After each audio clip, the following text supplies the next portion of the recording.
Es esmu Raimonds Briedis, Latvijas Kultūras akadēmijas kultūras teorijas un vēstures katedras vadītājs. Manā pārziņā ir apakšprogramma Kultūras un mākslas studijas. Kultūras un mākslas studijas ir apakšprogramma, kurā tiek piedāvātas ļoti plašas studijas.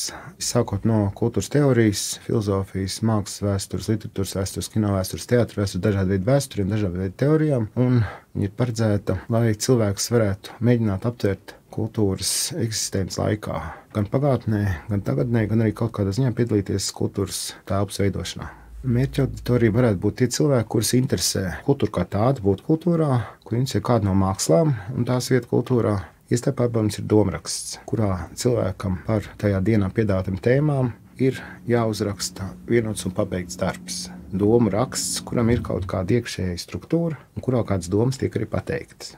Absolventi dodas ļoti dažādos virzienos. Mūsu absolventi strādā sākot no diplomātiskā dienesta līdz pat visdažādākā veida laukiem, kuros cilvēki ir nodarbināti pat ļoti ikdienišķi. Pamatdarbības lauks ir tās iestādes, kuras nodarbojas ar kaut kādu veidu tekstu uzkrāšanu, popularizēšanu, tekstu veidošanu. Šeit ir būtisks cilvēks, kurš spēj dinamiski darboties un izmantot savu zināšanas kultūras laukā. Kāpēc izvēlēties studijas LKA? Pirmais ir būtiski studēt.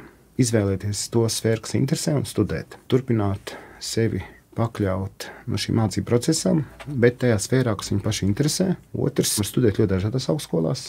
Un vienmēr domājam par dažādām augstskolām, tad es varētu teikt, kāpēc ne kultūras akadēmijā.